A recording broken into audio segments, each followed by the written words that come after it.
Every parent's worst nightmare is hearing a child cry for help when no one else is listening. For Dr. Samuel Hayes, that nightmare became reality on a cold morning in 1887. He was leaving the dying town of Cedar Flats when a barefoot little girl ran toward his wagon.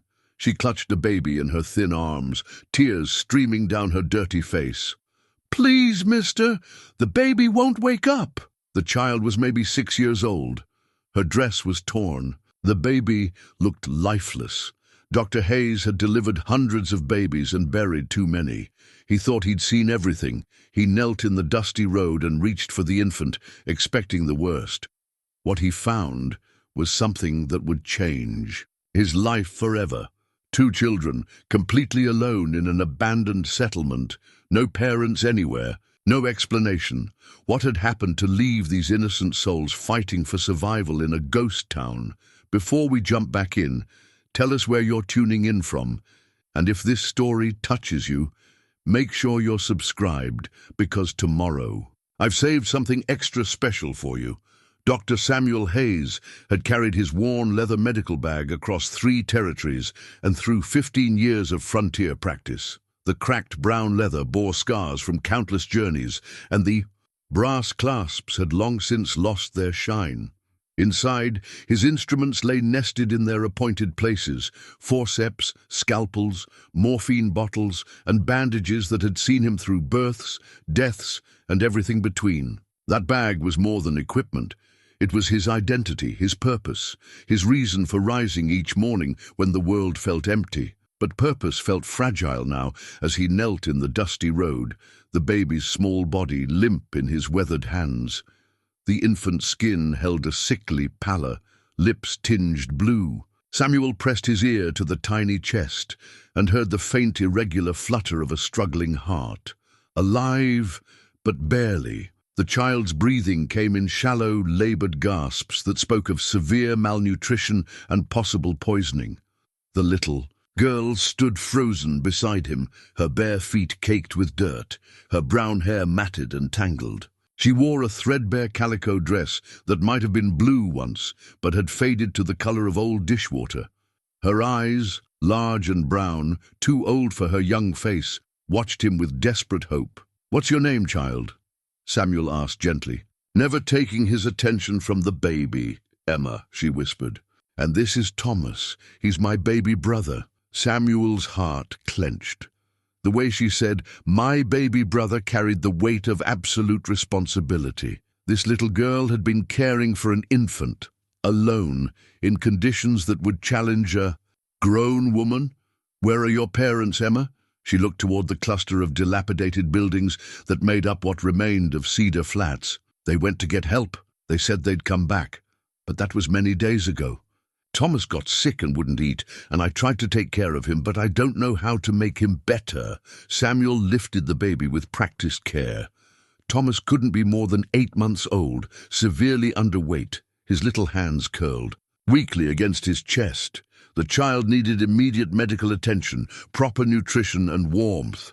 "Let's get you both out of this cold," Samuel said, rising to his feet. His knees protested. 15 years of frontier medicine had left their mark on his 52-year-old frame. Gray threaded his dark hair now, and lines mapped the years around his eyes. But his hands remained steady, his mind sharp when lives hung in the balance. Emma followed him to his covered wagon without question. The trust in her young face stirred something deep in Samuel's chest, something he'd buried 3 years ago along with his wife and son back in Missouri. He helped Emma climb into the wagon bed, then settled Thomas on a pile of clean blankets. The baby's eyes fluttered open for a moment, pale blue like his father's might have been, before closing again. Samuel began his examination with gentle thoroughness. "Emma, I need you to tell me everything you can remember about Thomas getting sick. When did it start?" She perched on a wooden crate beside him, small hands twisted in her lap. "It was after Mama and Papa started talking about the bad men. Thomas was eating good, but then he got tired all the time. He wouldn't take milk and his belly hurt. Mama cried a lot." "What bad men?" Emma's eyes darted toward the empty buildings. Mama said they were coming to our valley. She and Papa talked at night when they thought I was sleeping. Papa said we might have to leave, but then Thomas got too sick to travel. Samuel continued his examination, finding signs that confirmed his growing suspicions. The infant showed classic symptoms of systematic poisoning, likely from contaminated water or food, but determining the source would require investigation. Cedar Flats had once been a thriving settlement of maybe 40 families. Samuel remembered passing through 2 years ago when the main street bustled with activity. Now, tumbleweeds gathered against abandoned storefronts, and only a handful of buildings showed signs of recent habitation. How long have you been alone with Thomas? I don't know. Many days. I tried to count, but I lost track. Emma's voice grew smaller. Are Mama and Papa coming back? The question hung between them like a weight. Samuel had seen enough of frontier life to know that parents didn't abandon their children willingly. If they hadn't returned after many days, the reasons were likely permanent and tragic. He reached into his coat pocket and felt the familiar weight of the daguerreotype he always carried. A faded photograph of his own wife, Catherine, and their son, David. He'd taken it out less frequently over the years, but the image remained burned in his memory.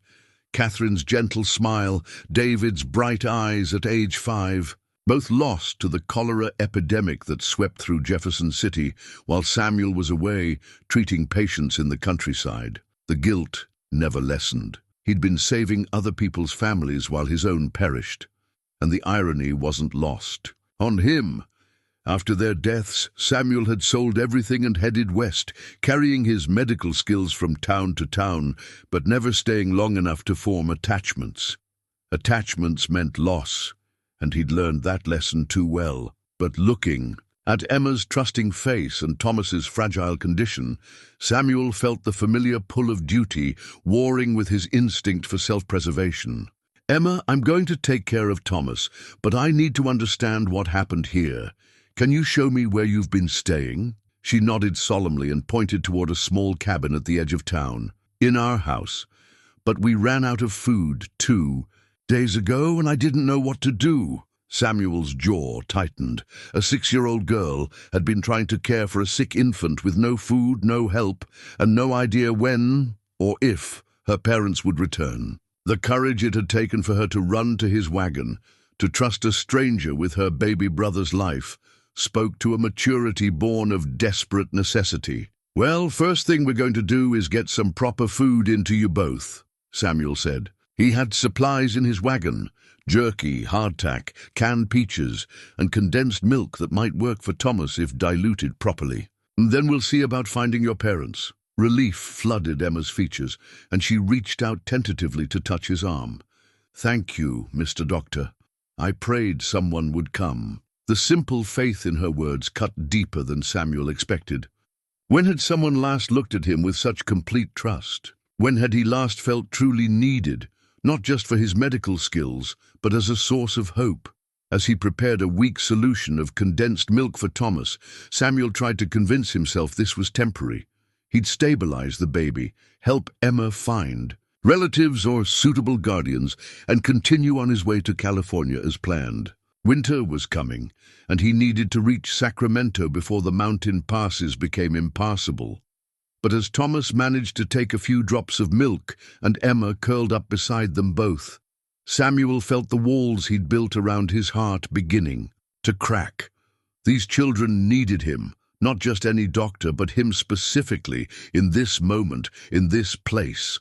Outside the wagon, Cedar Flats sat empty under the growing dusk, its silence broken only by the wind whistling through broken windows, and the distant call of a mourning dove. Somewhere in that emptiness lay the answer to what had happened to Emma's parents, and why an entire community had seemingly vanished. Samuel Hayes had spent 3 years running from responsibility, from attachment, from the possibility of loss. But as he watched Emma's small hand rest protectively on her baby brother's chest, he realized some things couldn't be run from. They could only be faced. The question was whether he still had the courage to face them. The morning sun cast long shadows across Cedar Flats as Samuel followed Emma toward the small cabin she called home. Thomas rested in his arms, having taken more milk during the night and showing slight improvement. The baby's color was better. Though he remained worryingly weak, Emma walked ahead, her bare feet navigating the rocky path with practiced ease. She clutched a small handmade doll with button eyes, probably sewn by her mother during happier times.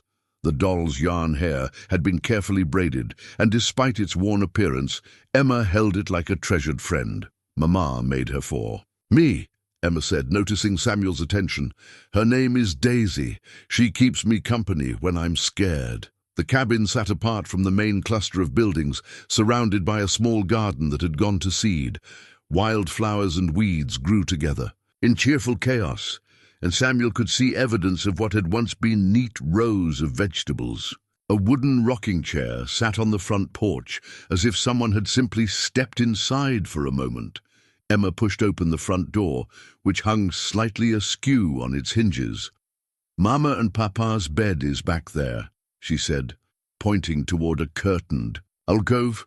"Thomas and me sleep in the loft." The cabin's interior told a story of sudden departure. Dishes sat on the rough-hewn table, as if waiting for someone to finish a meal. A woman's shawl hung on a peg by the door. Children's toys scattered the floor near a small fireplace that held only cold ashes. But it was what Samuel didn't see that concerned him most. No signs of struggle, no evidence of violence, but also no indication of planned departure. These people had left expecting to return. "Emma, show me exactly what happened the day your parents left." She set Daisy carefully on the table and walked to the window that faced toward the main road. "Papa was standing right here looking out. He kept saying, 'They're coming earlier than we thought.' Mama was packing food in a sack and she kept crying. She told me to watch Thomas no matter what." "Did they say where they were going?" "To find Marshal Peterson in Silver Creek," Papa said. "The marshal needed to know about the bad men before they came to our valley." Emma's voice grew quieter. "Mama kissed me and Thomas and said they'd be back before dark, but they never came." Samuel examined the cabin more carefully, his trained eye noting details Emma might have missed. Several items were conspicuously absent. The family's best clothes, her father's rifle, important documents that frontier families typically kept in a strongbox. These people had prepared for a dangerous journey. In the bedroom alcove, he found further evidence of hasty departure. The bed was made, but a drawer hung open, its contents rifled through. On the small nightstand sat a leather-bound Bible and a daguerreotype of a young couple with a baby. Emma's parents when she was born. "Emma, do you know what your father did for work?" "He was a timber scout. He rode all through these mountains, looking for good trees for the lumber company. Sometimes he'd be gone for days." She picked up Daisy again, holding the doll close. "Mama said he knew these hills better than anyone. A timber scout would have known every trail, every hiding place, every danger in the territory. If such a man felt the need to ride to Silver Creek for help, the threat he faced was significant." Samuel carried Thomas outside and began examining the area around the cabin. The ground told its own story, recent hoofprints leading away from the house toward the main trail, but also other tracks, older ones, that seemed to circle the property. "Emma, were there strangers here before your parents left?" She nodded, her grip tightening on Daisy. "3 men on horses. They came twice. The first time, Papa talked to them on the porch while Mama kept me and Thomas inside. I heard Papa tell them he didn't know anything about what they were asking." "What were they asking about?" "Something about gold and a map. Papa kept saying he was just a timber scout, but they didn't believe him." Emma's eyes grew wide with remembered fear. "The second time they came, Papa had his rifle, and they rode away real quick. That's when Papa decided we had to get Marshal Peterson." Samuel felt the pieces beginning to form a troubling picture. Gold fever had brought desperate men to these mountains for years, and a timber scout who knew the territory would be valuable to anyone seeking hidden claims or caches. "Emma, I need to ask you something important about Thomas. You said he got sick. After your parents started worrying about the bad men, what exactly were you feeding him? Milk from our cow, like always. And sometimes the medicine. What medicine? Emma led him to a wooden crate near the fireplace. Inside, among other household items, sat a small brown bottle with a cork stopper. Samuel removed the cork and smelled the contents, then touched a drop to his tongue. The bitter taste confirmed his worst suspicions. "Emma, who gave you this medicine?" One of the men, the nice one with the beard. He said Thomas looked peaked and left it for when he got sick. He said just a few drops in his milk would help him grow strong. Samuel's hands trembled as he held the bottle. Laudanum, a tincture of opium commonly used for pain relief, but deadly to infants in even small amounts. The nice man with the beard had deliberately poisoned Thomas, ensuring the family couldn't travel even if they wanted to flee. The calculation behind such cruelty took Samuel's breath away. These men hadn't just threatened Emma's father. They'd turned his own child into a weapon against him, making escape impossible and ensuring cooperation through the most heartbreaking leverage imaginable. "Emma, how often did you give Thomas this medicine?" "Every day, like the man said.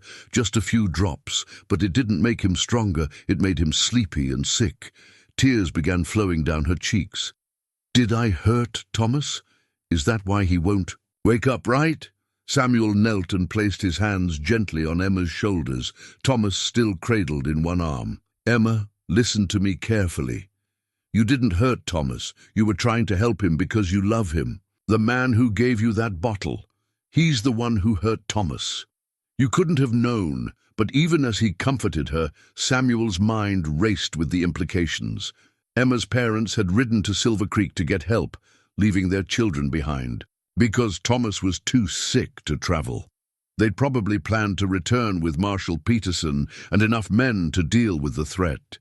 The fact that they hadn't returned after so many days could only mean one thing. Samuel looked toward the mountains that surrounded Cedar Flats, their peaks already touched with snow. Winter was coming, the passes would soon be impassable, and he had 2 children who desperately needed his protection. His original plan to reach California seemed both distant and irrelevant now. Emma was watching him with those 2 old eyes, and Samuel realized she understood more than she'd been saying. "Emma, do you think your parents are coming back?" She was quiet for a long moment, hugging Daisy close. "I dream about Mama sometimes. She tells me to be brave and take care of Thomas. But when I wake up, it feels like she's saying goodbye." The simple wisdom of a child's intuition cut through Samuel's remaining doubt. Emma's parents weren't coming back. These children had no one else, and the men who destroyed their family were still out there. Samuel Hayes had spent 3 years avoiding exactly this situation, being needed, being responsible for lives that depended on his choices. He'd told himself he was protecting others from the pain of losing him, but the truth was simpler and more selfish. He'd been protecting himself from the pain of losing them. Standing in the morning light with Thomas in his arms and Emma's trusting, and in his, Samuel felt the last of his defenses crumble. These children needed more than medical care. They needed a father, a protector, someone willing to fight for their future. The question was no longer whether he would stay, but whether he could become the man they needed him to be. Samuel spent the rest of that day systematically flushing the laudanum from Thomas's small body, a process that required patience, medical knowledge, and more prayer than he'd offered in years. The baby's withdrawal symptoms were heartbreaking. Tremors, crying spells, and a desperate clinging whenever Samuel tried to set him down. Emma proved to be an invaluable helper, seeming to understand instinctively what Thomas needed. She sang to him in a sweet, clear voice, told him stories, and never left his side for long. Watching her care for her brother with such devotion stirred memories Samuel had tried to bury. As evening approached, he found himself reaching for the brass compass in his vest pocket, a wedding gift from Catherine engraved with "To my beloved Samuel" in her careful script. He'd carried it through medical school, through their early years of marriage, and across 3 territories after her death. When he'd lost his direction in life, somehow he'd kept carrying the compass that pointed true north. "Dr. Samuel?" Emma's voice pulled him from his brooding. "Are you sad?" She stood in the doorway of the cabin, backlit by lamplight, Thomas sleeping peacefully in her arms. The simple question held such direct honesty that Samuel found himself answering truthfully. "Yes, Emma, I am sad. I had a little boy once, not much older than you. His name was David. Where is he now? He died, along with his mother, my wife." Samuel's voice came out rougher than intended. "That was 3 years ago, back in Missouri." Emma considered this with the seriousness children brought to important matters. "Is that why you don't stay in one place? Because you miss them?" The perceptiveness of her observation struck him silent for a moment. How had this child understood what he'd barely admitted to himself? "I suppose it is," he said finally. "I thought if I kept moving, it wouldn't hurt so much. But it still hurts anyway, doesn't it?" "Yes, it does." Emma nodded as if this confirmed something she'd already suspected. "Mama used to say that love doesn't go away just because someone's not here anymore. She said it just changes shape." The wisdom of Emma's mother echoed in her daughter's words, and Samuel felt something shift in his chest, a loosening of the tight grip he'd kept on his grief. That night, he made beds for all 3 of them in the cabin's main room, unwilling to let the children out of his sight. As Emma and Thomas slept nearby, Samuel lay awake considering their situation with the analytical mind that had served him through medical school and 15 years of frontier practice.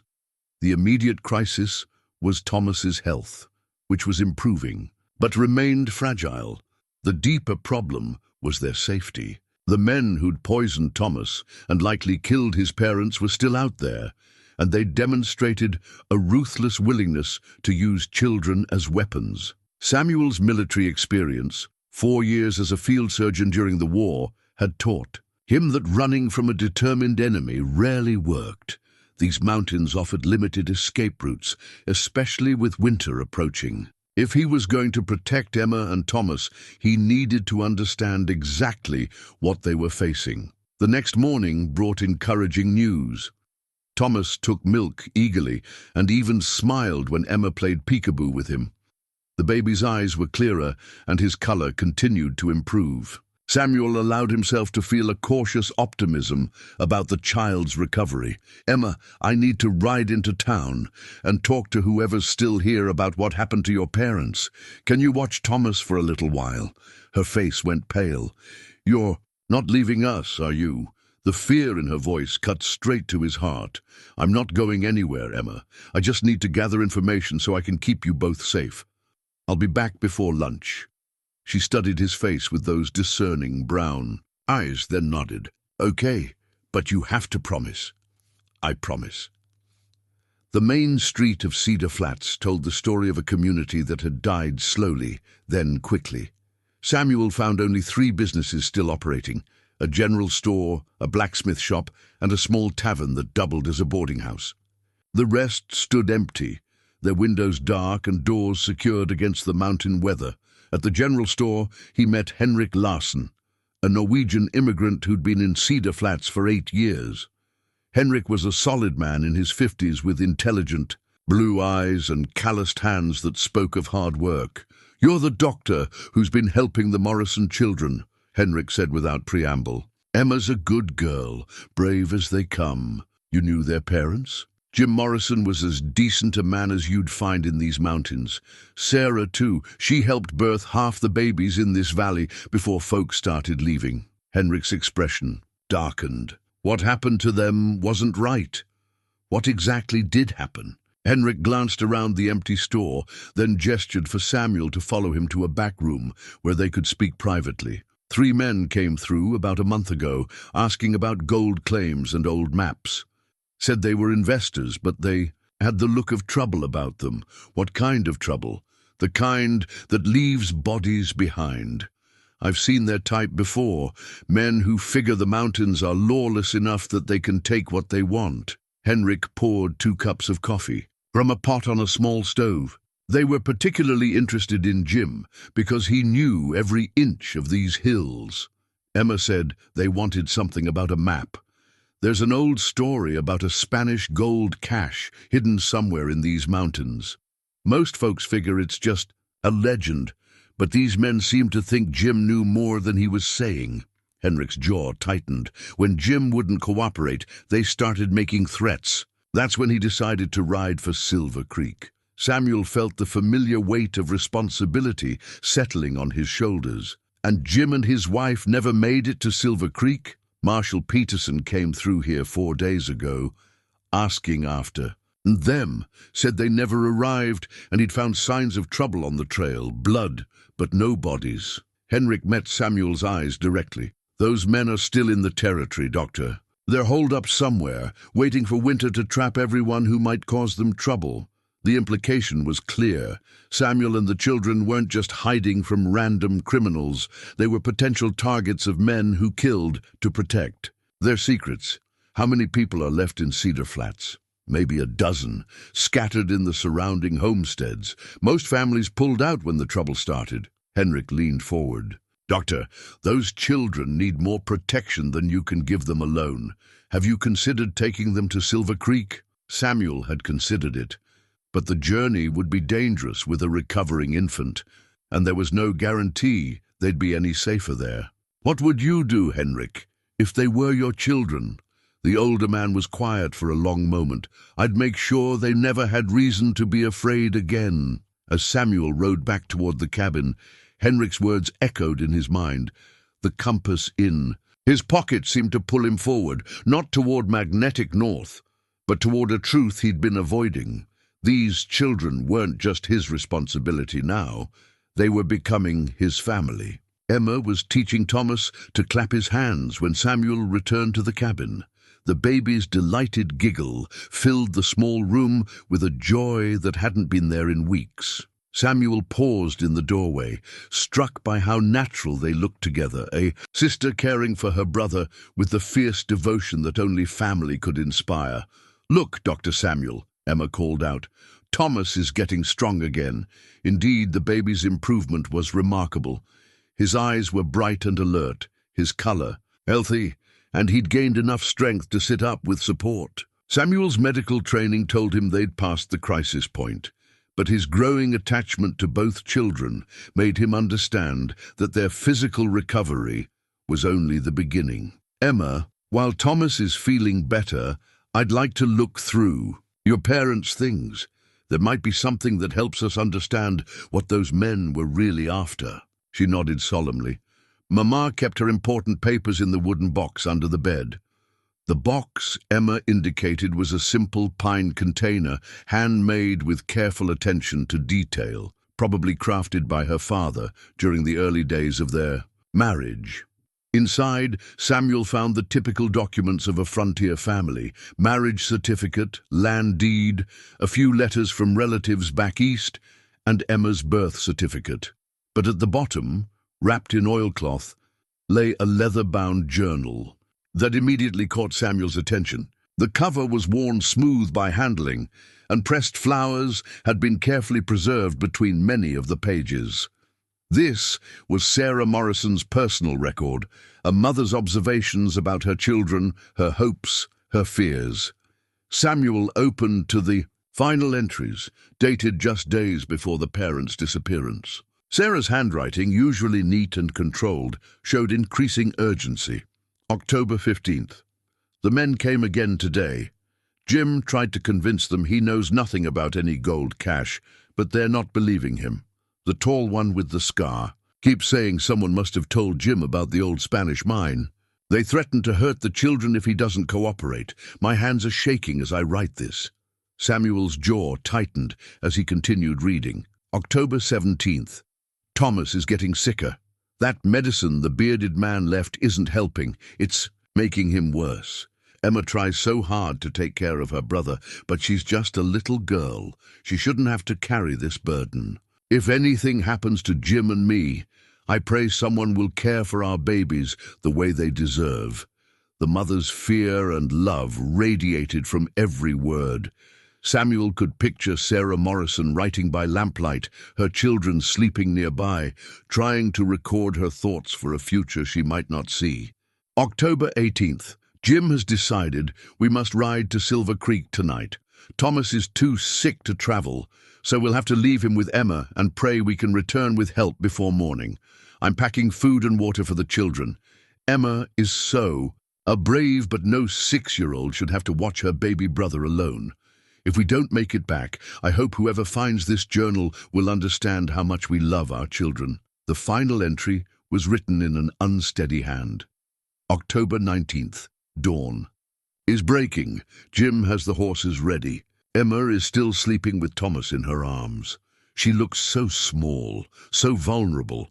I want to wake her and hold her one more time, but Jim says we can't risk the men seeing us leave.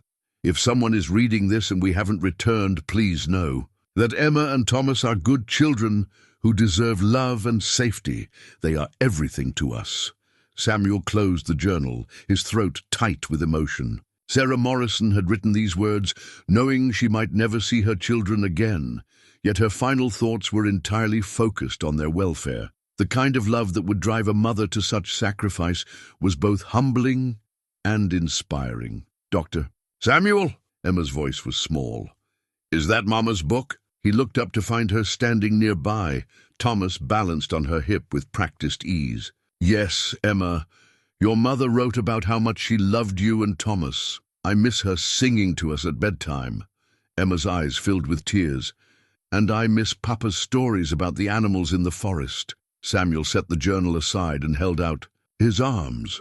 Emma came to him willingly, and he found himself holding both children, one who'd lost everything but still carried hope, and one who'd been deliberately poisoned but was fighting his way back to health.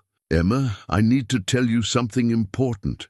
Your parents loved you more than anything in the world, and they would be so proud of how you've taken care of Thomas. She nodded against his shoulder. I know, but they're not coming back, are they? The simple question deserved an honest answer. No, sweetheart, I don't think they are. Emma was quiet for a long moment, absorbing this confirmation of what she'd already suspected. Will you take care of us now? The trust implicit in her question staggered him. This child was offering him everything. Her faith, her brothers, life, their future, based on nothing more than his promise to help them. Yes, Emma, I'll take care of you both. Forever. The word hung between them, loaded with implications Samuel couldn't fully grasp. Forever meant responsibility, attachment, the risk of loss that had driven him to 3 years of rootless wandering. Forever meant becoming the kind of man he'd stopped believing he could be. But looking into Emma's earnest face, feeling Thomas's small hand grip his finger with surprising strength, Samuel realized that some promises were worth the risk. Forever, he said. That afternoon, Samuel began teaching Emma basic medical procedures, how to check Thomas's breathing, how to prepare his milk formula, how to recognize signs of fever or distress. She absorbed the information with the seriousness of someone far older than her 6 years. Why are you teaching me this? She asked, as she carefully measured drops of medicine into Thomas's bottle. Because taking care of people we love is important knowledge, Samuel replied, and because you're already so good at it. As evening approached, Samuel found himself humming while he prepared their simple dinner, the first time he'd hummed anything in 3 years. Thomas babbled happily from his improvised cradle, and Emma helped with quiet efficiency that spoke of maturity born from necessity. They were becoming a family, these 3 souls thrown together by tragedy and bound by choice. Samuel had spent so long running from the possibility of love that he'd almost forgotten what it felt like to be needed, to be valued not just for his skills, but for his presence. Outside, the October wind carried the promise of winter, and somewhere, in these mountains, dangerous men planned their next move. But inside the small cabin, warmth and safety created a sanctuary that Samuel was prepared to defend with his life.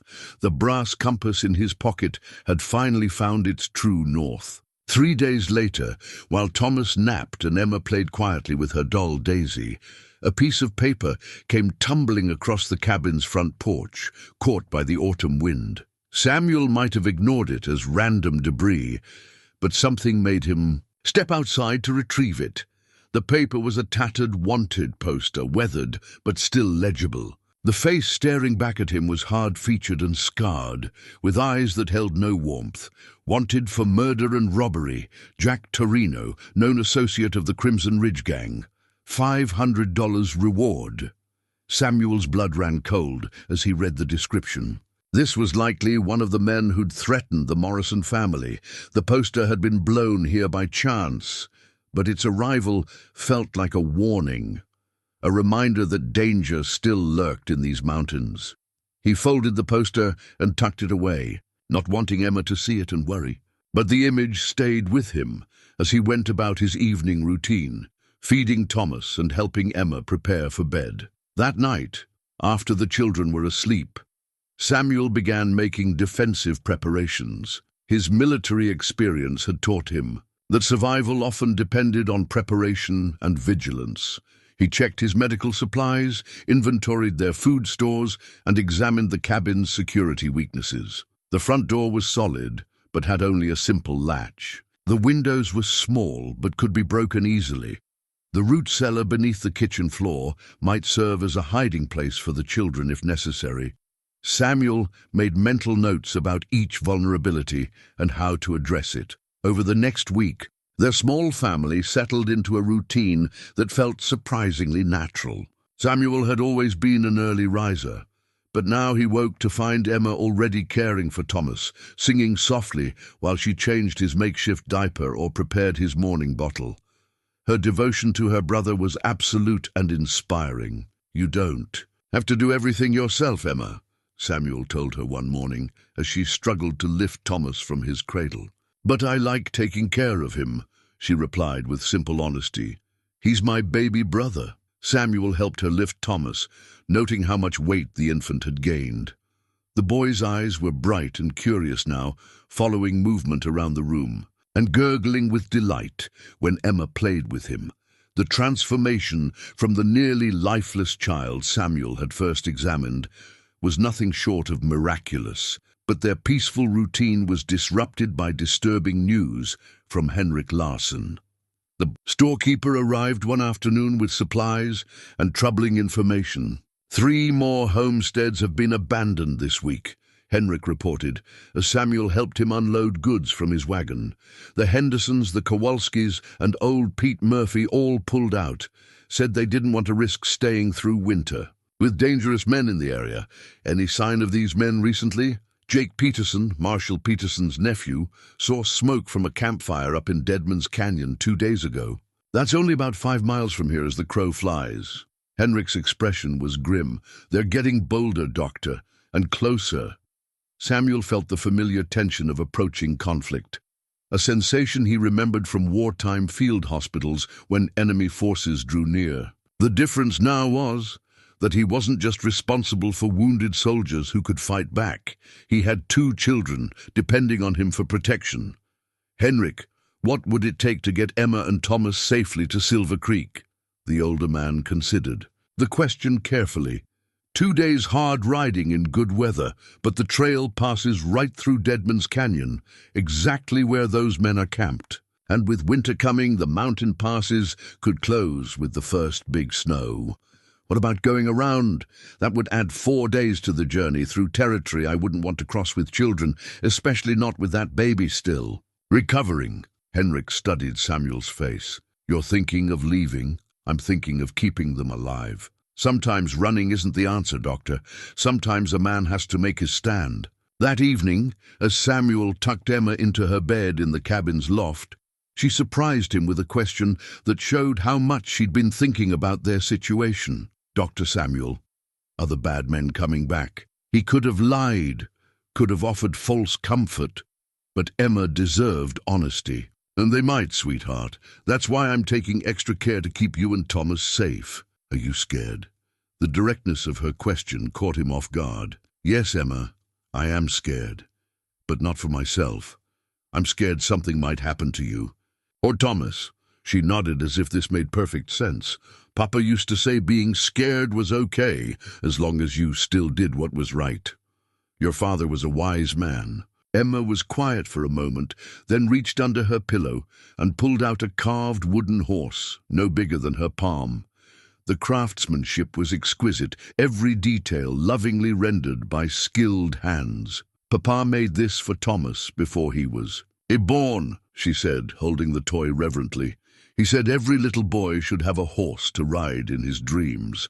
I've been keeping it safe for when Thomas gets bigger. Samuel examined the carving, noting the careful attention to detail. This wasn't just a toy. It was a father's love made tangible, a promise of adventures and stories yet to come. The fact that Jim Morrison had carved this gift before his son's birth spoke to the depth of his hope for the future. It's beautiful, Emma. Thomas will love it when he's old enough to play with it. Will you help me give it to him when he's ready? The question carried weight beyond its simple words. Emma was asking him to be part of Thomas's future, to help create the childhood memories that should have included their father. I'd be honored to help you give it to him. Over the following days, Samuel noticed changes in himself that went beyond the growing attachment to the children. His old restlessness had disappeared, replaced by a sense of purpose he hadn't felt since Catherine and David's death. He found himself planning not just for immediate survival, but for long-term stability. He began teaching Emma to read using Sarah Morrison's journal, carefully selecting passages that celebrated happy memories rather than the fear-filled final entries. Emma proved to be a quick learner, tracing words with her finger and sounding out syllables with growing confidence. Mama always said reading was important, Emma told him during one lesson. She said it was like having conversations with people far away. Your mother was right. Reading opens up whole worlds. Thomas, meanwhile, continued to thrive under their combined care. He'd begun sitting up on his own and showed interest in everything around him. His laughter had become a daily soundtrack in the cabin, and Samuel found himself looking forward to the baby's delighted responses to simple games of peekaboo or patty cake. But beneath the domestic tranquility, Samuel remained alert to signs of danger. He'd moved his rifle to a position where he could reach it quickly, and he'd begun teaching Emma what to do if strangers approached the cabin. If anyone comes who isn't Mr. Henrik or Marshall Peterson, you take Thomas to the root cellar and stay there until I come for you, he instructed her. Can you remember that? Yes, Dr. Samuel, but you'll be careful too, won't you? I'll be very careful.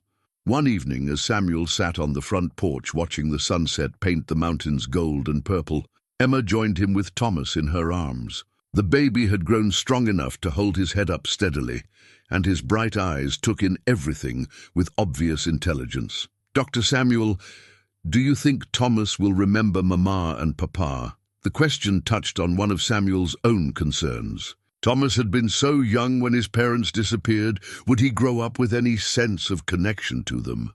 He might not remember them the way you do, Emma, but he'll know about them because you'll tell him stories. And he'll carry part of them with him always, in his smile and his laugh and the way he looks at the world. Emma considered this seriously. Will you help me tell him stories about them? Every story you want to share. As darkness settled over Cedar Flats, Samuel felt the weight of responsibility settling more firmly on his shoulders.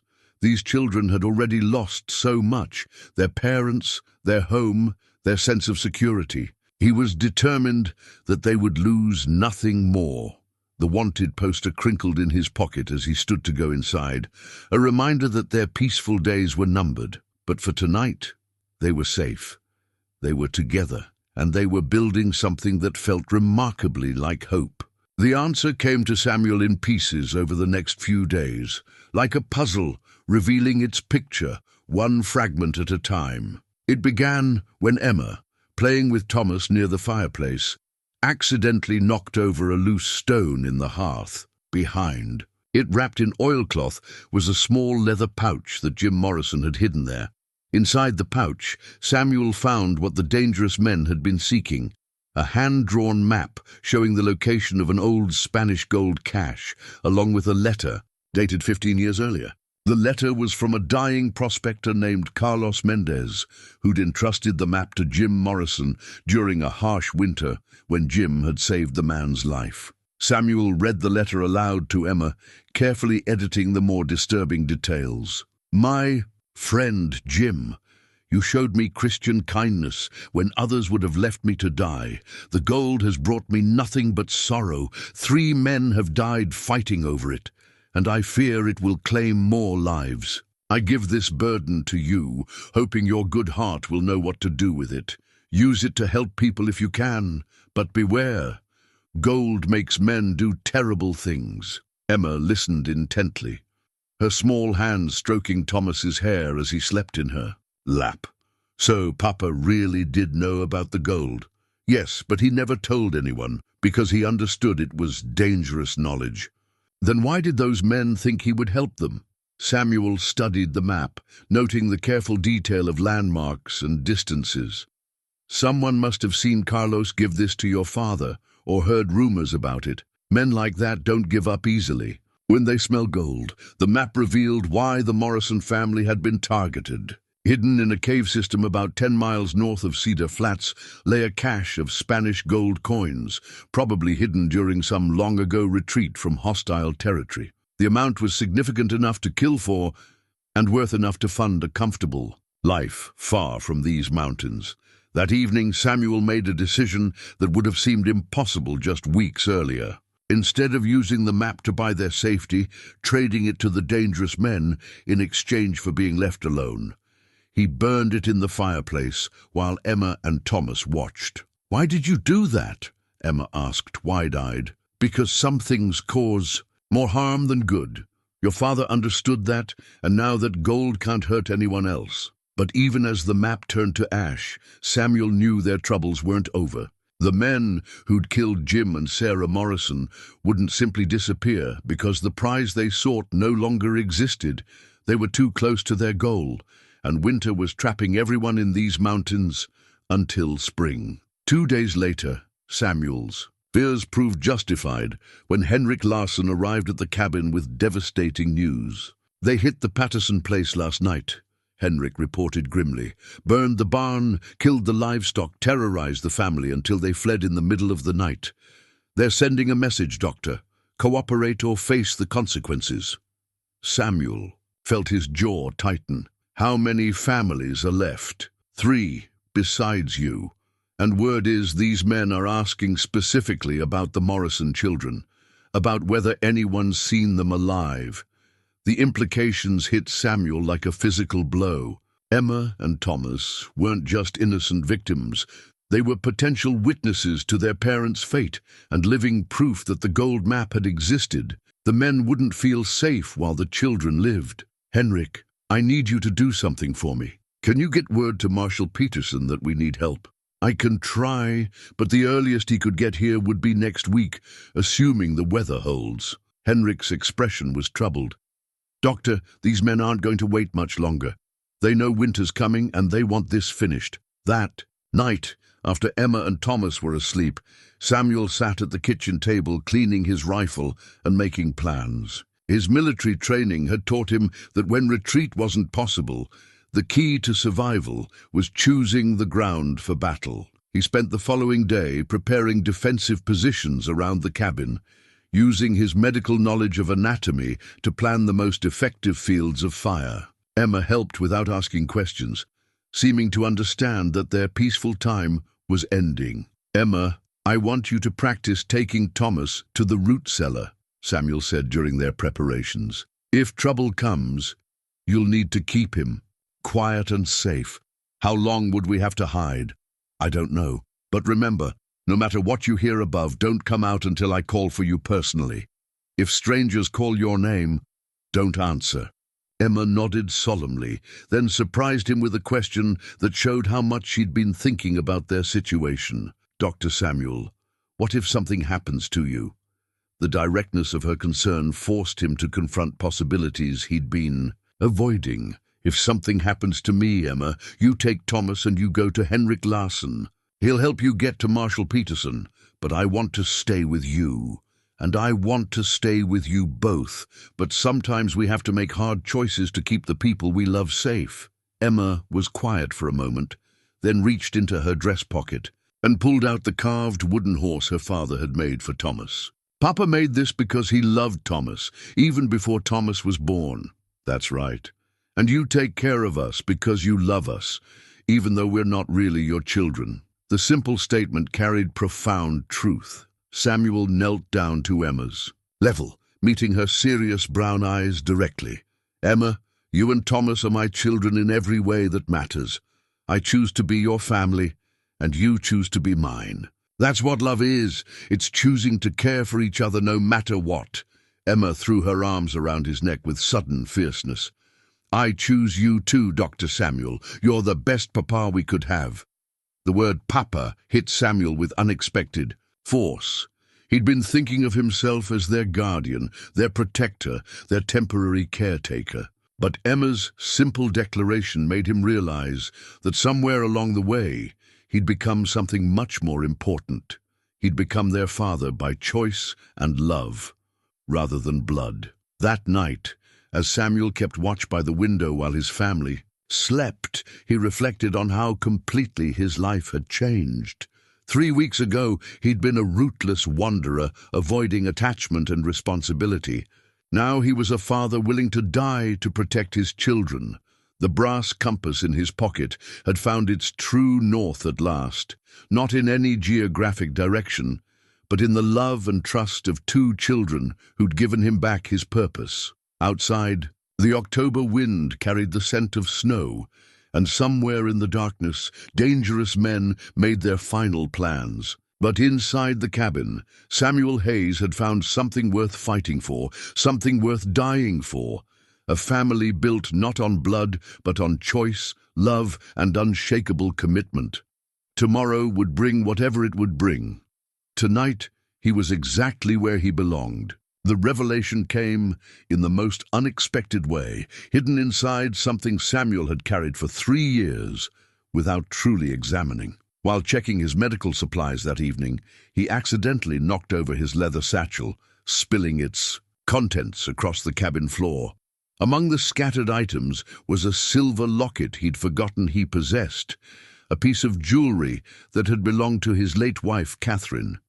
Emma, ever helpful, rushed to gather the scattered items. When she picked up the locket, it sprang open in her small hands, revealing a photograph that made her gasp with recognition. "Dr. Samuel, this is Uncle James." Samuel looked up from organizing his instruments. "What did you say?" Emma held up the locket, pointing to the faded photograph inside. "This is Uncle James, Papa's friend from when he was learning to be a doctor. Mama showed me this picture once." Samuel's hands trembled as he took the locket from Emma. Inside was indeed a photograph of James Morrison, a younger version of the man whose children now called Samuel Papa, but unmistakably the same person. The photograph had been taken during their medical school graduation 25 years ago, when Samuel and James had sworn a friendship that would last their lifetimes. The world seemed to tilt as memories flooded back. Memories Samuel had buried under years of grief and guilt. James Morrison hadn't just been a classmate. He'd been Samuel's closest friend, his study partner, the best man at his wedding. They'd shared dreams of frontier medicine, of bringing healing to places where doctors were desperately needed. But after medical school, their paths had diverged. Samuel had married Catherine and established a practice in Jefferson City, while James had headed west to pursue their shared dream of frontier medicine. They'd corresponded regularly for the first few years, but as Samuel's practice grew and his family began, the letters had become less frequent, then stopped entirely. Samuel sank into a chair, the magnitude of the revelation overwhelming him. James Morrison had been his brother in everything but blood, and Samuel had failed to recognize his own friend's children. How was that possible? The answer came with crushing clarity. When Samuel had first examined Thomas and met Emma, he'd been focused entirely on their medical needs and immediate safety. Emma had been dirty, malnourished, and traumatized, nothing like the well-cared-for child of his friend's letters. And it had been 15 years since those letters stopped coming. But now, looking at Emma's bone structure, the shape of her eyes, the way she tilted her head when thinking, he could see James Morrison in every gesture, and Thomas, when he smiled, had the same dimpled grin that Samuel remembered from their medical school days. "Emma," Samuel said carefully, "did your papa ever mention having a friend named Samuel Hayes?" She nodded enthusiastically. "Oh, yes. Papa talked about Dr. Samuel all the time. He said you saved his life once when he got sick at school, and that you were the best friend a man could have." Her expression grew puzzled. "But that was a different Dr. Samuel, wasn't it? Papa said his friend lived far away." Samuel's throat constricted with emotion. "Emma, I am that Dr. Samuel. Your father was my dearest friend, and I didn't recognize you because I hadn't seen you since you were a baby." The words hung in the air between them, loaded with implications that would reshape everything. Emma stared at him with wide eyes, processing this information with the careful consideration she brought to all important matters. "So you knew Mama and Papa before they died?" "I knew your father very well. We studied medicine together, and we promised to always help each other's families if anything happened." Samuel's voice grew rough with emotion. "He tried to contact me, Emma. Before he died, he tried to reach me, but I was too far away to help." The guilt hit him like a physical blow. Somewhere in his scattered belongings was a letter that had caught up with him 3 months ago. A letter from James Morrison that Samuel had been too lost in his own grief to open promptly. When he finally had read it, James's words had described the growing danger in Cedar Flats and his fear for his family's safety. But by then, Samuel had been hundreds of miles away, and winter had already begun closing the mountain passes. James had reached out to his oldest friend for help, and Samuel had failed him. Emma, with the intuitive wisdom that had sustained her through weeks of caring for Thomas alone, seemed to understand Samuel's anguish. She climbed onto his lap and wrapped her small arms around his neck. "Papa would be happy that you're taking care of us now," she said simply. "He always said Dr. Samuel was the best man he knew." Samuel held her close, feeling the weight of destiny settling around them. This wasn't just coincidence or chance. This was James Morrison's final gift to his children, bringing them to the one person who would understand the depth of obligation and love required to raise them properly. "Emma, this changes things. Your father and I made promises to each other long ago about taking care of each other's families. You and Thomas aren't just children I'm helping. You're my responsibility by honor and friendship. Does that mean you'll really keep us forever?" "It means I was always meant to keep you forever. I just didn't understand that until now." As the magnitude of this revelation settled over him, Samuel felt pieces of a larger puzzle clicking into place. James Morrison hadn't just been targeted randomly for his knowledge of the territory. He'd been specifically sought out because of his connection to Samuel Hayes, a doctor whose wartime reputation had apparently reached even these remote mountains. The connection became clearer when Samuel remembered details from James's final letter. His friend had mentioned that the men threatening him seemed to know about Samuel's military service, about his field surgery experience during the war. They'd specifically asked James about his doctor friend who'd served with General Sherman. Samuel's wartime service had included several classified missions where he'd treated wounded soldiers behind enemy lines. If these men were connected to Confederate sympathizers or former soldiers who held grudges, Samuel's presence in the territory might have been the real target all along. But if that were true, it meant James and Sarah Morrison had died not just for gold, but because of their connection to Samuel Hayes. The guilt of that possibility was almost unbearable. "Dr. Samuel," Emma's voice pulled him from his dark thoughts. "Are you sad again?" "I'm sad that I wasn't here to help your parents when they needed me, but I'm grateful beyond words that I found you and Thomas. Mama used to say that sometimes God brings people together in mysterious ways. Maybe he knew we would need you after Mama and Papa went to heaven. The simple faith in Emma's words provided comfort that Samuel's analytical mind couldn't achieve. Perhaps there was purpose in the timing, in the chain of events that had brought him to Cedar Flats at exactly the moment when these children needed him most. That night, after Emma and Thomas were asleep, Samuel sat by lamplight reading James Morrison's final letter with new understanding. His friend's words took on deeper meaning now that Samuel knew the personal connection. Samuel, if anything happens to Sarah and me, I pray that you'll find it in your heart to care for our children, as I would have cared for yours. Emma is bright and strong, with her mother's gentle heart and my stubborn determination. Thomas is just a baby, but he has the sweetest disposition. They deserve better than what these mountains can offer them now. I know I'm asking much of our friendship, but I have no one else I would trust with their lives. Samuel folded the letter carefully and placed it in the family Bible alongside the other precious documents. James Morrison had known he was going to die, and he'd used his final days to ensure his children would find their way to safety. The silver locket gleamed in the lamplight, Catherine's wedding gift that had unknowingly carried James Morrison's photograph for all these years. Samuel had thought he was running from responsibility and attachment, but destiny had been guiding him home to the family he was meant to protect. Outside the cabin, snow began falling, the first real snow of winter, sealing them all into the mountains until spring. But inside, Samuel Hayes finally understood his true purpose. He wasn't just a doctor who'd stumbled upon two orphaned children. He was James Morrison's chosen guardian, bound by friendship, honor, and love to raise these children as his own.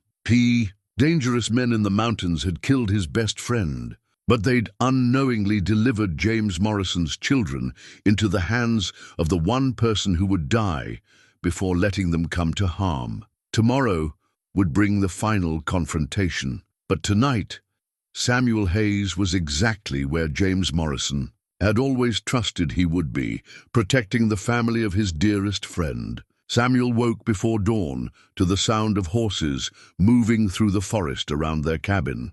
The snow had stopped during the night, leaving everything mantled in white silence that made even the smallest sounds carry clearly through the crisp air. He counted at least 3 horses, maybe 4, moving with the careful deliberation of men who knew they were closing in on their prey. His old military medal, a Bronze Star for valor earned during the Battle of Atlanta, pressed against his chest, where he'd pinned it inside his vest. He'd worn it yesterday not out of vanity, but as a reminder of the man he'd once been when courage was required. Captain Samuel Hayes had led men through impossible situations during the war. Now Dr. Samuel Hayes would need to find that same resolve to protect his family. Emma stirred in her bed as Samuel moved quietly around the cabin, making final preparations. She sat up, immediately alert in the way children learn when danger is. "Constant, Dr. Samuel, are they here?" "Yes, sweetheart. Remember what we practiced. Take Thomas to the root cellar and stay there no matter what you hear." Emma nodded solemnly and moved to gather Thomas from his cradle. The baby woke without crying, as if he too sensed the need for silence. Samuel watched Emma wrap her brother in blankets with practiced efficiency, then tuck the carved wooden horse into the bundle beside him. "Emma, wait." Samuel knelt beside her, taking her small hands in his weathered ones. "I need you to know something important, whatever happens. Today your father, your real father, James Morrison, would be proud of the young lady you've become. And I'm proud to be your family. Are you going to fight the bad men? I'm going to keep you and Thomas safe. That's what fathers do." She threw her arms around his neck with sudden fierceness. "I love you, Papa Samuel." The word Papa settled into his heart like a homecoming. "I love you too, Emma, both of you more than I ever thought possible." Samuel helped Emma and Thomas into the root cellar, a space he'd prepared with blankets, water, and enough food for 2 days if necessary. The entrance was hidden beneath a braided rug, and from above it appeared to be simply a wooden floor. "Remember, Don't come out until I call for you personally. If anyone else calls your name, stay hidden." Emma nodded, her brown eyes serious but unafraid. "We'll be brave, Papa Samuel." Samuel sealed the entrance and arranged the rug and furniture to appear, undisturbed. Then he took his position by the front window, rifle loaded and ready, and waited for the men who'd murdered his best friend to make their move. He didn't have to wait long. The first man appeared at the edge of the tree line, recognizable from the wanted poster as Jack Torino, scarred face, cold eyes, and the swagger of someone accustomed to intimidating others. Behind him came two more men, both armed and moving with the confidence of predators who believed they'd cornered helpless prey. Samuel studied them through the window, his medical training automatically cataloging details that might prove useful. Torino favored his left leg, an old injury that would slow him down. The second man, tall and bearded, moved with military precision that suggested formal training. The third was younger, nervous, probably new to this kind of work. They approached the cabin with weapons drawn, but without apparent urgency. In their minds, they were here to intimidate a frontier doctor and two small children. They had no idea they were walking into a confrontation with a man who'd learned warfare in the bloodiest conflict America had ever seen. Samuel waited until they were 20 feet from the front door before stepping onto the porch, rifle held, casually but ready. The morning sun was behind him, putting the three men at a disadvantage as they squinted against the glare. "Gentlemen," Samuel said conversationally, his voice carrying the calm authority he'd used when treating wounded soldiers under fire. "You're trespassing on private property." Torino laughed, a sound without humor. Well, the famous Dr. Hayes. We've been looking forward to meeting you." The fact that they knew his name confirmed Samuel's growing suspicion that this confrontation went beyond simple gold fever.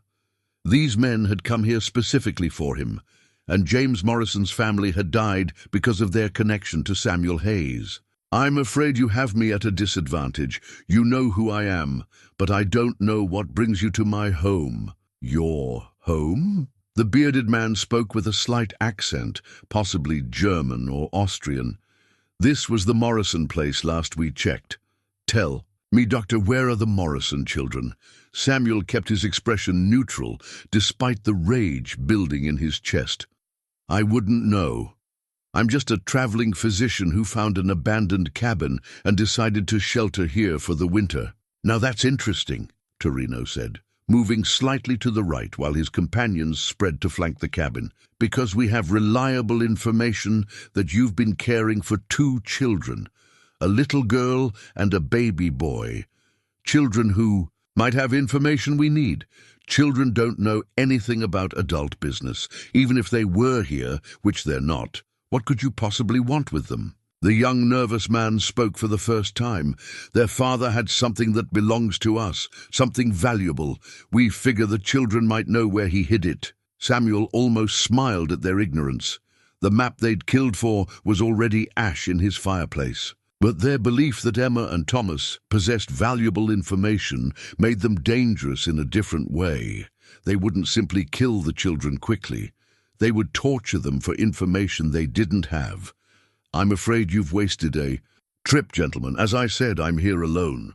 Torino's scarred face twisted into a sneer. "You know, Doctor, we heard about your war record. Captain Hayes, hero of the Atlanta campaign, saved dozens of wounded soldiers behind enemy lines. Very impressive." The bearded man nodded approvingly. "Such a shame that a man of your talents chose the wrong side in that conflict." Understanding dawned on Samuel like a cold sunrise. These weren't just gold seekers. They were Confederate sympathizers who'd been hunting him for years, using the Morrison family's connection to draw him into a trap. "You killed James and Sarah Morrison to—" "Get to me." "We killed them because they wouldn't cooperate," Torino said matter-of-factly. "Just like we'll kill those children if you don't come down here and surrender yourself. The children aren't here. Then you won't mind if we search the cabin to confirm that." Samuel raised his rifle to shoulder height. "Actually, I would mind. This is where your visit ends, gentlemen." The bearded man laughed. 1 man with 1 rifle against 3 of us? The odds don't favor you, Captain. The odds didn't favor me at Atlanta either. But I learned something useful during the war. Position matters more than numbers. Samuel had indeed learned about position during the war, and he'd chosen his carefully. The cabin sat on a small rise with clear fields of fire in all directions. The 3 men were positioned in the open with no cover except what the scattered trees provided. And Samuel had one advantage they couldn't possibly know about. He was fighting not just for his own life, but for the children who called him. "Papa, last chance, Doctor. Come down here peacefully and we'll make this quick." "Counter-offer," Samuel replied, his voice steady as granite. "Ride away now, and I'll let you leave alive." Torino's hand moved toward his pistol. "You're making a mistake, Hayes." "No," Samuel said, settling the rifle stock firmly against his shoulder. "You made the mistake when you killed my best friend and threatened his children." The morning air hung still and crystalline, snow glittering in the early sunlight like scattered diamonds. Somewhere beneath the cabin floor, Emma and Thomas waited, in darkness, trusting their Papa Samuel to keep them safe. In his vest pocket, the brass compass Catherine had given him pointed true north, toward duty, honor, and the love that had brought him home to the family he was meant to protect. Samuel Hayes had spent 3 years running from responsibility and attachment, but standing on the porch of James Morrison's cabin, with his friend's children depending on him, he felt the full weight of his purpose settling into place. The war had taught him how to fight. Medicine had taught him how to heal. Love had taught him what was worth dying for. As Torino's hand moved toward his weapon, Samuel Hayes stopped running and prepared to make his stand. The confrontation erupted with the sudden violence of a mountain thunderstorm. Torino's hand had barely cleared his holster when Samuel's rifle cracked, the bullet taking the scarred man in the shoulder and spinning him around. Samuel's military training had taught him to disable rather than kill when possible. Wounded men could surrender, but dead men only bred more violence. But the bearded man moved with practiced efficiency, rolling behind a woodpile while drawing his own weapon. The nervous younger man froze for a precious second, then scrambled for cover behind Samuel's wagon. Samuel levered another round into the rifle's chamber and shifted position on the porch, using the cabin's log walls for protection. His medical knowledge served him well. He knew exactly how much damage his first shot had caused, and Torino wouldn't be using his right arm effectively for the rest of this fight. "Give it up, Hayes!" the bearded man called from behind the woodpile. I can't watch all directions at once." Samuel didn't bother responding. Talk was a distraction in situations like this, and he needed all his focus on keeping these men away from the cabin and the children hidden beneath it. The younger man tried to circle around toward the cabin's rear, but Samuel had anticipated this move. He'd positioned Emma's father's loaded rifle, the one with Jim Morrison's initials carved into the stock, near the back window for exactly this possibility. A quick shot through the rear window sent the young man diving for cover and abandoning his flanking attempt. "Smart move, Doctor," the bearded man acknowledged, "but we've got all day, and you've got limited ammunition." That was true, and Samuel knew it. He had perhaps 20 rounds for the rifle and another 6 for his service revolver. Against 3 determined men, that might not be enough unless he made every shot count. But he had advantages his opponents didn't fully appreciate. This wasn't just any cabin. It was James Morrison's home, and Samuel had spent days learning every angle, every line of sight, every defensive possibility. He knew which floorboards creaked, which windows offered the best fields of fire, and how to move through the structure without being seen. More importantly, he was fighting for something these men couldn't understand. They were here for revenge and profit. Samuel was protecting his family. The bearded man made his move, rushing from behind the woodpile toward the cabin's front corner. Samuel tracked him smoothly, leading the target the way he'd learned during countless hunting expeditions with his father. The rifle bucked against his shoulder, and the bearded man stumbled, clutching his leg. 2 wounded, 1 still mobile but shaken. The odds were improving. "You're good, Captain," Torino called out, his voice tight with pain. "But you can't protect those children forever. We know they're in there." Samuel felt his jaw clench. These men still believed Emma and Thomas were inside the main cabin, which meant his strategy was working. As long as they focused on the visible structure, they wouldn't think to search for hidden spaces. The young man tried a different approach, working his way through the trees to get a better angle on the cabin. Samuel let him move, tracking his progress through the windows while keeping one eye on Torino and the wounded bearded man. When the young gunman finally broke cover, attempting to rush the cabin from the side, Samuel was ready. But instead of shooting to wound, he fired a warning shot that splintered the tree trunk inches from the man's head. The psychological effect was immediate. The young man dove flat and stayed there, no longer willing to expose himself. "Enough. Games, Hayes," Torino snarled, struggling to his feet despite his wounded shoulder. "We're coming in, and if those children are in there, they're going to pay for your stubbornness." Samuel watched Torino begin moving toward the cabin with grim determination. The scarred man was tough, wounded but not defeated, and his desperation was making him reckless. This was the moment Samuel had prepared for, when talk ended and survival became the only consideration. He shifted to the rifle Emma's father had carved, feeling the smooth wood that Jim Morrison's hands had shaped with love for his family. There was something fitting about using James's own weapon to protect James's children. Torino reached the porch steps, pistol in his left hand, blood seeping through his shirt from the shoulder wound. "Last chance, Doctor. Send those children out or I'm coming in after them." "Come ahead," Samuel said quietly, his voice carrying the absolute certainty of a man who had found his line in the sand. Torino kicked open the cabin door and rushed inside, the bearded man limping behind him, despite his leg wound. Samuel heard them ransacking the main room, overturning furniture, and searching for the children they believed were hiding somewhere in the cabin. "Nothing here," the bearded man called out. "Check the loft." Samuel listened to their heavy footsteps. On the ladder to Emma's small sleeping area, heard them throwing aside blankets and personal belongings in their frantic search. Their growing frustration was audible in their increasingly violent destruction of the family's possessions. "They've got to be here somewhere." Torino's voice carried rage and desperation. "Search every inch." From his position on the porch, Samuel could hear them, but couldn't see them clearly through the doorway. He needed to draw them back outside, where he could control the engagement. Moving carefully, he positioned himself where they would see him when they emerged. The bearded man appeared in the doorway first, his face twisted with fury.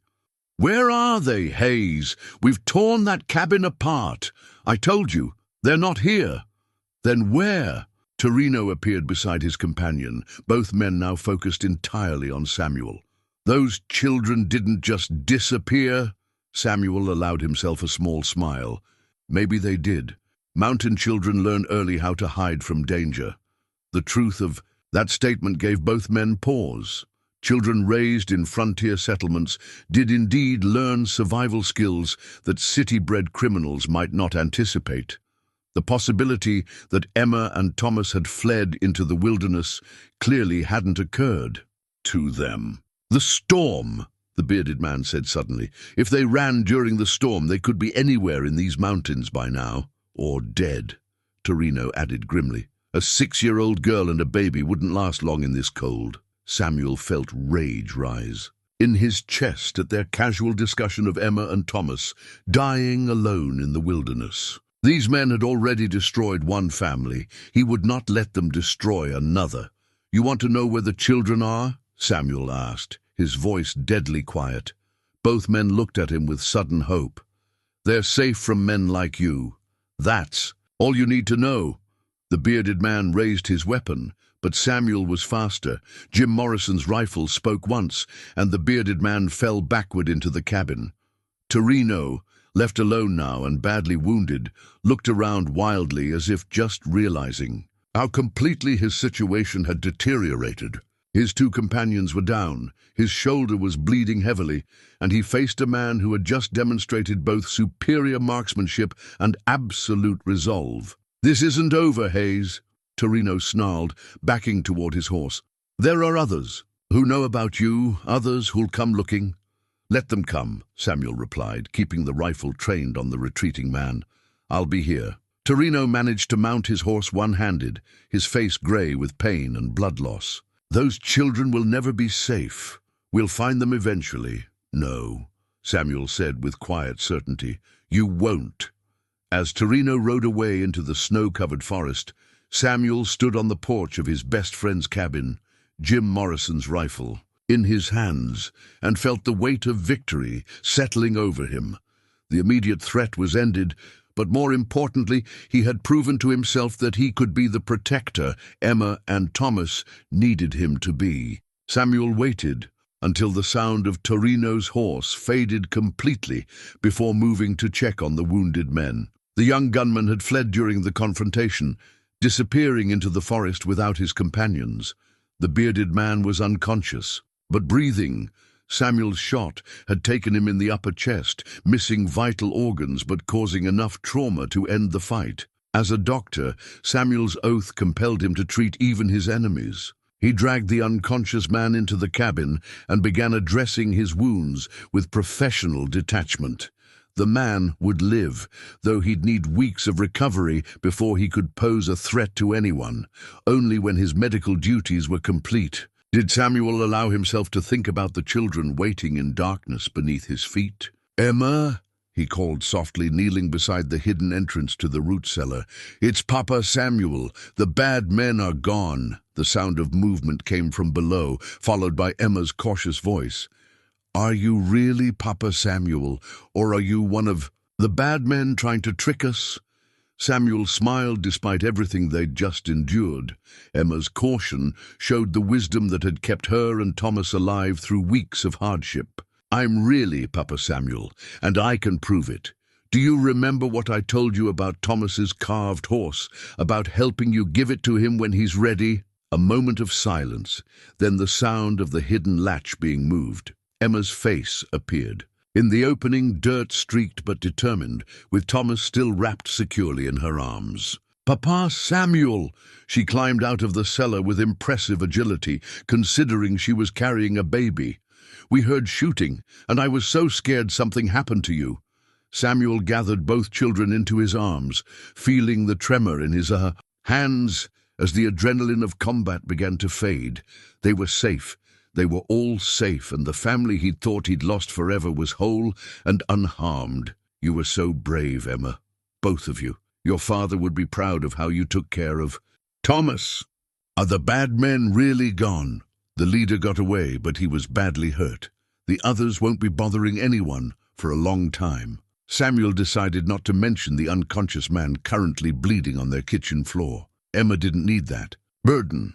Thomas, seemingly unaffected by their ordeal, gurgled happily and reached for Samuel's face with tiny hands. The baby's resilience amazed Samuel.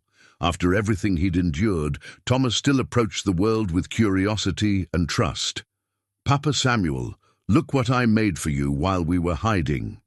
Emma reached into her pocket and pulled out a carefully folded piece of paper. "I couldn't write the words very good, but I drew pictures." Samuel unfolded the paper and felt his throat tighten with emotion. In careful, childish letters, Emma had written Papa Sam at the top. Below that, she'd drawn 3 stick figures, holding hands, a tall man, a little girl, and a baby. Around the figures, she'd drawn hearts and flowers and what appeared to be a house with smoke coming from the chimney. "It's beautiful, Emma.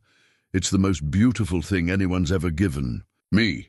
It's us," she explained unnecessarily. "Our family." Samuel looked at the drawing, simple lines on paper that somehow captured everything important about their relationship. They were indeed a family, bound not by blood, but by choice, love, and shared trials that had proven their commitment to each other. "Emma, I want you to know something important. What happened today was dangerous, and there might be other dangers ahead. But no matter what comes, I will always protect you and Thomas. You're my children now, and I love you both more than my own life."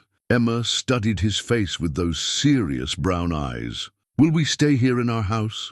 Samuel looked around the cabin that had become their home. It held memories of James and Sarah Morrison, but it also held the new memories they'd created together. Meals shared, stories told, laughter and tears, and the daily rhythms of family life. "Would you like to stay here?" "Yes. This is where Mama and Papa loved us, and now it's where you love us too. It feels right." Samuel nodded, understanding perfectly. This cabin wasn't just shelter.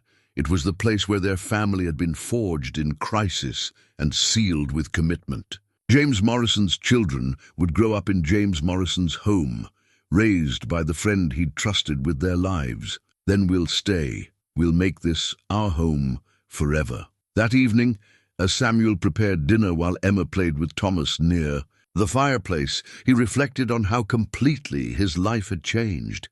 3 weeks ago, he'd been a rootless wanderer, avoiding attachment. Now he was a father with a home, a purpose, and responsibilities that filled him with joy rather than fear. The brass compass in his pocket had finally found its true destination, not a geographic location, but a calling. Samuel Hayes had stopped running and started building, creating something permanent and precious from the ashes of tragedy. Outside, snow continued to fall, sealing them safely into their mountain sanctuary until spring. Inside, 3 souls who'd found each other through loss and love, prepared to face whatever the future might bring, together. Spring came to Cedar Flats like a gentle awakening, melting the snow that had protected them through the long winter months. Samuel stood on the cabin's front porch, watching Emma chase butterflies in the meadow, while Thomas took his first tentative steps between the wildflowers that had reclaimed Sarah Morrison's garden. The brass nameplate he'd ordered from Denver gleamed in the morning sunlight. Dr. Samuel Hayes, Family Medicine. It hung beside the front door of what had once been James Morrison's cabin and was now the Hayes family home. The symbolism wasn't lost on him. He'd finally stopped running and planted roots deep enough to last a lifetime. The winter had been kind to them in ways Samuel hadn't expected. Word of the doctor caring for orphaned children had spread through. The scattered homesteads and families had begun returning to Cedar Flats. Henrik Larsson's general store bustled with activity again, and new businesses were opening along the main street. Samuel's medical practice had grown naturally, serving families throughout the valley who desperately needed skilled health care. But more than that, he'd become part of the community in a way he'd never experienced during his years of wandering. He was no longer just a traveling doctor. He was a neighbor, a friend, a permanent fixture in the lives of people who depended on him. "Papa Samuel," Emma called from the meadow, her voice bright with laughter. "Come see how far Thomas can walk now." Samuel smiled and walked toward his children, for that's what they were now, legally and emotionally. The adoption papers had been finalized through Marshall Peterson's office, making Samuel Hayes officially the father of Emma Catherine Hayes and Thomas James Hayes. The middle names honored their birth parents while acknowledging their new family identity. Thomas had indeed grown strong and healthy, his blonde hair curling in the spring breeze as he tottered between Emma's outstretched arms and Samuel's waiting hands.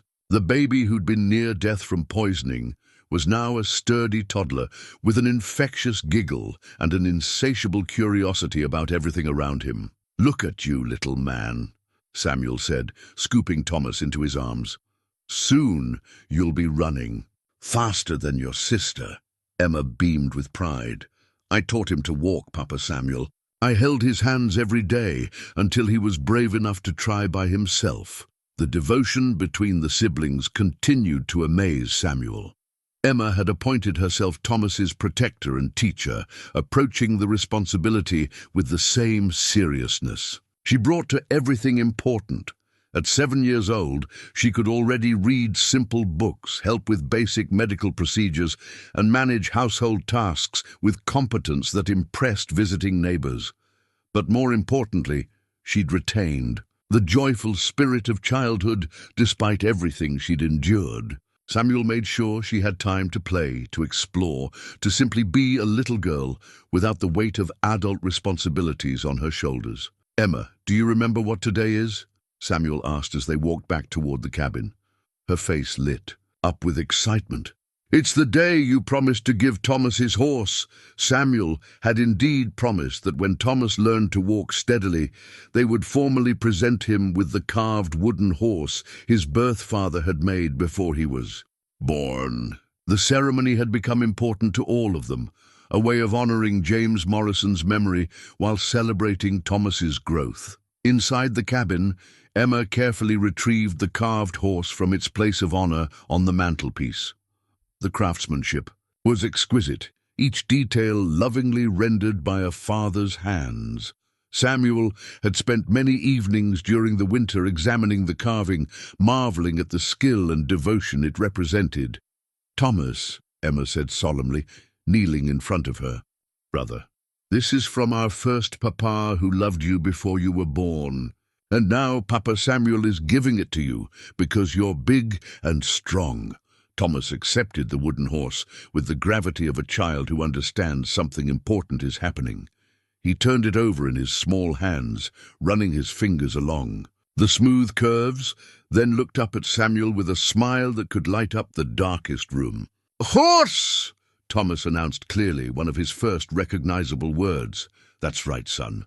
Your very own horse, made especially for you by someone who loved you very much." Samuel settled into the rocking chair that had belonged to Sarah Morrison, holding both children while Emma told Thomas stories about their birth parents. It had become their evening ritual, preserving the memory of James and Sarah while building new traditions as the Hayes family. Later that evening, after the children were asleep in their beds in the enlarged loft Samuel had built during the winter, he sat at the kitchen table writing in his own journal. The brass compass lay beside the lamp, no longer needed for navigation, but kept as a reminder of the journey that had brought him home. "May 15th, 1888, he wrote.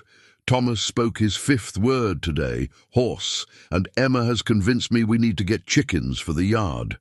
She's determined to have fresh eggs for Thomas's second birthday next month. I find myself agreeing to almost everything she suggests. James would laugh at how completely his daughter has me wrapped around her finger." Samuel paused in his writing, listening to the familiar sounds of home. The tick of the mantel clock Emma had wound before bed, the whisper of wind through the eaves, the soft breathing of sleeping children. These were the sounds he'd run from. For 3 years, afraid of the pain that came with caring too deeply, but he'd learned something important during that long winter with Emma and Thomas. Love wasn't a burden to be avoided. It was a gift to be treasured, even when it came with the risk of loss. James and Sarah Morrison's love for their children had transcended death, bringing those children to the man who could give them the future their parents had dreamed of. Samuel Hayes had finally found his true north, and it wasn't a direction on a compass. It was home. A place built not of logs and stone, but of love, commitment, and the unshakable bonds of family chosen rather than inherited. Outside, Cedar Flats slept peacefully under a canopy of stars, and inside the Hayes family cabin, 3 hearts beat in the quiet rhythm of belonging that would last them all their days.